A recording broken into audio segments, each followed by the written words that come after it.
Hey guys, Spin Doc here on behalf of Win the Day VIP with some Week 7 fantasy start and sit recommendations. Got multiple ones for each position, so let's get right into it. First, at the quarterback position, the first guy that I want to talk about is Kirk Cousins. So Cousins actually has a really good situation this week. He has a game against the Seahawks at home, and his Falcons have the fastest neutral pace in the NFL at 24.8 seconds per play. Now, the Seahawks aren't that much slower at just under 26. This game, for a reason, has the highest over-under total of the week, and I gave this out elsewhere, a free play on the over all the way up to 52. It opened at about 49. It's been bet up to about 50 and a half. Keep going on this one. There's a potential for a ton of points because the Seahawks pass defense has given up 804 yards and 7 touchdowns to quarterbacks in the last 3 weeks. Seahawks also play their third in plays per game and have the highest pass rate over expected of 5.3% in the NFL. So you take a situation where they would normally be expected to run, and they pass 5.3% more of the time. So all this leads to a potential shootout here where a lot of guys from both teams, and you're going to hear about another guy from the other side of this game coming up in just a little bit. A lot of guys from a lot of teams can put up a lot of points. So if you have Cousins, and if it's down to Cousins and maybe somebody else in that same tier, I would lean Kirk this week for that reason. Second quarterback, Sam Darnold, coming off of the bye. So the Lions are 5th in pass DVOA. However, they are even better at the run. So they funnel teams to throw the ball. They are 2nd in defensive pass rate over expected, and meaning that they have faced the 3rd fewest rush attempts because their line is so big and so good. Vikings have a little bit of a running back issue this week. Aaron Jones is banged up. He is expected to play, not sure how much workload he'll get. So it's something else, even funneling more work towards the pass. Aiden Hutchinson is not there after that brutal injury. God, I hope he gets better soon because I love watching the guy play. So less of a pass rush for the Lions, and the Vikings have had 2 weeks to prepare for this one. This game has a very, very high over-under total as well at 50.5. You can put I have a lean on the over, but nothing official. And the Vikings implied point total is the 4th highest of all teams this week. All of this leads to a lot of work in the passing game. I think that you can start Darnold in pretty much any format. You can use him in DFS. This one has some very, very good shootout potential. So if you have Darnold, and again, another quarterback in that same range, I would go with Sam Darnold this week. On the other side, so this is one where I'm going to tell you, just don't overreact. Aaron Rodgers. Don't overreact to Davante Adams. He has familiarity with Rodgers, but not the Jets offense. He also doesn't have familiarity with his new offensive play caller, Todd Downing. Downing was the offensive coordinator for the Ravens in the early 2020s, and actually had Derrick Henry, but even when he didn't have Henry, when the year Henry was hurt, still preferred a power running game. That's why you saw Breece Hall get 18 carries last week. Probably going to go down a little bit because of the presence of Adams, but the opponent here isn't good either. The Steelers have a strong pass rush, and the Jets have been a little bit susceptible to the blitz because they've been at the bottom half of the league in QB sack percentage last 3 games at 7.75%. And last but not least, Pittsburgh has only surrendered 7 passing touchdowns this season on 32 attempts of average per game. So the ceiling just isn't very high for Aaron Rodgers.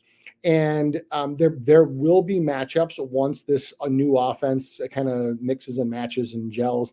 There will be times where you can use Rodgers as a spot start this week. But if he's on your roster, if you're thinking that I have Davante Adams is back, so this is the time to do it, the ceiling is really low. So I would much, much rather go with a number of guys, other guys in this tier than Aaron Rodgers this week. Just not a good matchup and situation for him this time around.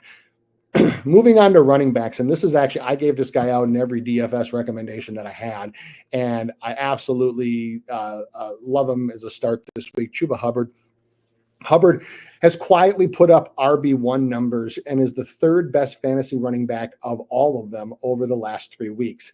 He has 17 plus touches in 4 straight games, and has a great matchup because the Commanders are 28th in overall DVOA for defense, and they are 31st in adjusted line yards to running backs. Guys are getting into the second level against them at one of the highest rates in the NFL, and that's what Hubbard's excelled at. You can use him for anything, and so this is one where I would always tell people, look at the player, don't look at the uniform, because he's managed to put up these numbers even despite being on an overall mediocre offense. If you have Hubbard, I would start him with confidence as probably even as a low-end RB1, but you can certainly use him as an RB2, and if you have him as a flex, you're in great shape. So next one, start Austin Ekeler this week. Brian Robinson has practiced this week, but he is a game time decision. The idea here now with the team is that they are going to work him out before the game, and they are going to just make sure he doesn't have a setback. If he doesn't, they will get him in. Ekeler still brings a ton of PPR value, and Carolina is 28th in defensive DVOA to running backs in the passing game, which is Ekeler's strength. He already broke one last week against a much, much better defense in Baltimore. You also have a team and a situation this week where he's probably going to be on the field for pretty much every passing down, and even sometimes on rushing downs, because it's not likely that Robinson is going to get a full workload or even be able to handle it. So in a PPR, I'm starting him all day long. In a non-PPR, if you don't have, for lack of a better option, you probably can still go with him as well, because Carolina's running back defense is so poor. So Austin Ekeler, even if Brian Robinson plays, you can certainly start him. If Brian Robinson has a setback and somehow sits, I would get him in lineups immediately. On the sit side, it pains me to do it because I have him in a few leagues, but Devin Singletary probably belongs on benches this week. He did fully practice and he's expected to play. However, his groin is still a concern, and the team is expected to bring him along slowly. Brian Dable already said that Tyrone Tracy will be involved. The assistant coaches said that Tyrone Tracy will be involved. Tyrone Tracy should be involved. He's been more elusive, more explosive, and you also have Malik Neighbors back to take some looks. So you have a guy who is kind of buried in the depth chart in his first game back. You don't know how his groin will hold up. He's probably just going to get a handful of touches here and there if he can handle it. Devin Singletary is a guy that might pop as a starter later in the year, but this week I'm looking to leave him on my bench. Now, moving along to wide receiver, and this is one of my favorite plays. I told you there'd be another guy on the other side of Falcons Seahawks. One of my favorite plays for the whole week, and that is Jackson Smith-Njigba. So I already talked about the over with Cousins. Atlanta ranks 27th in adjusted yards allowed to wide receivers. JSN spends 83% of his time in the slot, which is what Atlanta has really struggled with. They've given up some huge games to slot guys. He's already out-targeted Tyler Lockett 49-40. Lockett's banged up. He's missed practice this week. He was limited on late in the week. He is expected to play, but not expected to see a full allotment of snaps. The pure game script that this one projects for, with a high over under, with a lot of steam on the over, with a lot of potential offense, with the pass rate over expected, there is just a lot of things to like about JSN this week. I think he can start as a wide receiver 2/3. If you have him as a flex, you're in great shape. I think you can use him in any DFS format. Very, very, very high on this kid. He has actually had a really, really good run with how much Seattle has passed. So JSN, to me, belongs in most every lineup. Now, the second start guy, if you have bye week issues, if you have injury issues, or perhaps if you are potentially a glutton for punishment because the floor is low, you can go with this next guy. Demario Douglas for the Patriots. Yes, the offense is bleh. And yes, the team is blah, and the game is going to be blah, and just everything about this game just screams blah. But let's look at the bright side. With Drake May, Douglas had 9 targets, 92 yards, and a touchdown against a much tougher Houston defense. His head coach, Gerard Mayo, already said he's going to get Douglas in on 2 wide receiver sets. And the opponent this week is dead last in points allowed to wide receivers. So no team has allowed more points to wide receivers, or specifically wide receiver ones, which is what Douglas is now with his target share. Understand that the floor is very low. Drake May could totally come out and look like a rookie, or he could look kind of what he did last week, where he had some rookie moments, but he had some nice moments. And the defense here for the Jags has just been so porous that there is a high ceiling, and Douglas could be a nice flex spot. I think you can also use them. Some DFS slates, if you are doing tournaments, only allow you to do the main slate. Others allow you to do Sunday night and London. So if you're in a large tournament that allows the London game, Demario Douglas can fit in as a nice cheap flyer as well. For who to sit for a wide receiver, the guy that I'm looking at is probably going to be on the starting side of this at some point this week, maybe even next week, but not this week. Amari Cooper. He likely will play, but team insiders and coaches have already tempered expectations.